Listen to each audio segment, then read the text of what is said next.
ઉપરાષ્ટ્રપતિ પદેથી જગદીપ ધનખડે રાજીનામું આપી દીધું છે. એમનું રાજીનામું મંજૂર પણ થઈ ગયું છે, એટલે હવે એક ઉપરાષ્ટ્રપતિ હતા એવું કહી શકાય.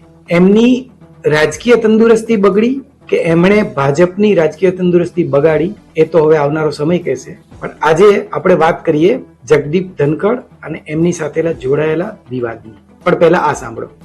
मुझे माफ करिएगा मगर आपका टोन जो है is not acceptable. Jaya ji, you have earned a great reputation. You know, an actor is subject to the director. એક વખત તો એટલે 6 મહિના પહેલા વિપક્ષે એમની સામે ઇમ્પીચમેન્ટ મોશન લાવવાની પણ તૈયારી કરી દીધી હતી, જે ભારતના ઇતિહાસમાં ક્યારેય નહોતું બન્યું. નમસ્કાર. જગદીપ ધનખડના ઘણા બધા અપવાદો છે અને એમણે રાજકારણમાં અને આ ખુરશી પર રહીને ઘણા અપવાદો સર્જ્યા છે. રાજીનામું આપવાનું પણ એક અપવાદ જ છે. કોઈ ઉપરાષ્ટ્રપતિએ હેલ્થના બાને આવી રીતે ખુરશી છોડી નથી. એટલું જ નહીં, આ શ્રીમાન ધનખડે રાજીનામું રાષ્ટ્રપતિને લખ્યું એ તો બરાબર છે, પણ એમણે સોશિયલ મીડિયા ઉપર પણ પોસ્ટ કરી દીધું.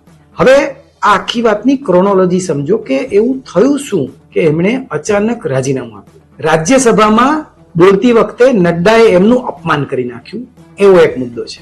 अमेरिका के राष्ट्रपति ट्रंप 24 बार उन्होंने ये कहा कि युद्ध स्टॉप जो हुआ मेरे वजह से हुआ. Nothing will go on record. Whatever I will say, that will go on record. You should know. Nadda એ વાત ભૂલી ગયા કે એમણે સભાપતિનું ત્યાં માન જાળવવાનું હતું, પણ એમણે ધનખડનું માન જાળવ્યું નહીં અને એવું પોતે જ કહી દીધું કે રેકોર્ડ ઉપર આ નહીં જાય. બિઝનેસ એડવાઇઝરીની કમિટી હતી જે ઉપરાષ્ટ્રપતિએ બોલાવી હતી. એ મિટિંગમાં સરકાર તરફથી એટલે સત્તા પક્ષ તરફથી કોઈ હાજર ન રહ્યું, જેમાં ખરેખર નડ્ડા અને રિજિજુએ હાજર રહેવાનું હતું. આ પણ એક પ્રકારે ધનખડનું અપમાન હતું.